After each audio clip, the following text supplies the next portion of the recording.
over the weekend, I went to Pig Beach in Queens. They had a fundraiser, and basically it's all these pit masters from all over the country. They're like a traveling circus for real. They know each other very, very well. They party hard. They work hard. They're good, down to the earth people. And long story short, about 4 years ago, right around now, Carl introduced me to a lot of these guys because they used to do the Big Apple barbecue in Madison Square Park in Manhattan. We podcasted. It's one of the earliest podcasts I did with Carl when we first started up. And he introduced me to the U-Bond people and the Fox brothers and Pat Martin and Sam Jones and the Barbecue Princess and Barbecue Ninja, Bill Durney, and the list goes on and on. I'm forgetting some of the names. I meet all these people. I drank with them.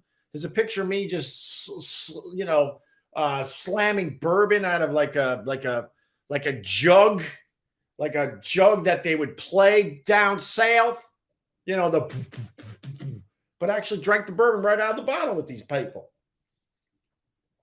And then what happened was Carl, out of nowhere, is like, all right, it's time for you to leave. I'll never forget this. Carl Ruiz, my dear friend that is horribly missed every single day. There's not a day that goes by that I don't think of Carl, Vic Henley, and Patrice O'Neill. Literally not a day goes by. Those three people were very, very special in my life. I mean, obviously I was very close with Vic and Carl, but Patrice still a very special person in my life. So let's be honest. Carl had his things. He had his things. I don't even know all the things Carl had. But the one thing I know is he showed me respect, and some of the things that he probably wanted to do, he wouldn't do in front of me. So at the Big Apple barbecue, he introduces me to all these people. And then all of a sudden out of nowhere, he's like, it's time for you to go. And I'm like, but what? But I'm having fun. I want to stay. He's like, no, you got to go. You got to go. And he starts escorting me out. I'm like, but I got a half a beer left. And he's like, no, you got to go. And then he takes me this weird way. And next thing you know, I'm climbing over a fence because Carl's telling me I got to go. And the sun just went down. And I'm like, really? I got to go? He's like, yeah, you should leave here before you get in trouble is what I remember him saying. And years later, I finally figured out that he needed me to go so he could get in trouble. Because I think he wanted to do some things and he didn't want to do it in front of me. But on the way out, Carl said something I'll never forget. He goes, what do you think of all these people you met today? I'm like, God, they're just solid people, really, really nice and cool. They all know how to live in the moment. Not a lot of them have money. Some have some cash. Their restaurants and barbecue joints back home, they do well, but they really like the hustle. They like the traveling. They go from city to city, and they set up with their friends, and they deliver really, really good food to the people. I go, man, they were just so solid and so nice. I really had a good time, Carl. He goes, you're now friends with them for life. And I was like, oh, it's kind of a cool thing to say. I think I might have read that on a poster or two over the years. And he goes, no, they will be your friends for life. And he got really serious. I'm like, well, if they're my friends for life, let's go have another beer. No, but you got to go. He said, no, you got to go. And he's pulling me over a fence. I'm like, Carl, can't I leave by an entrance? No, you got to go. But don't forget, they will be your friends for life. I am here to say 4 years later, I think about these people often, very often.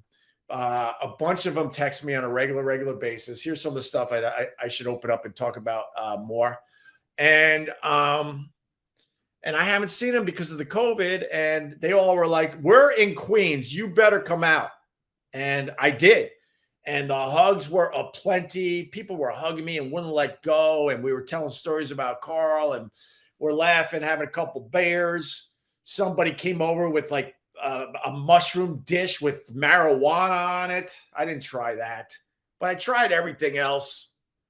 And sure enough, Carl was right. I realized, oh my God, it doesn't even matter how long it's been since I've seen these people. They are literally kind of family now.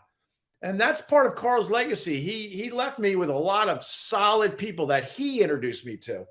Rest in peace, Super Agent Bob Eatman. Yeah. Yeah. There were people that were very important in my life. And I took a few hits. We all take some hits. But I lost Super Agent Bob Eatman. Excuse me. A little double sunshine coming up.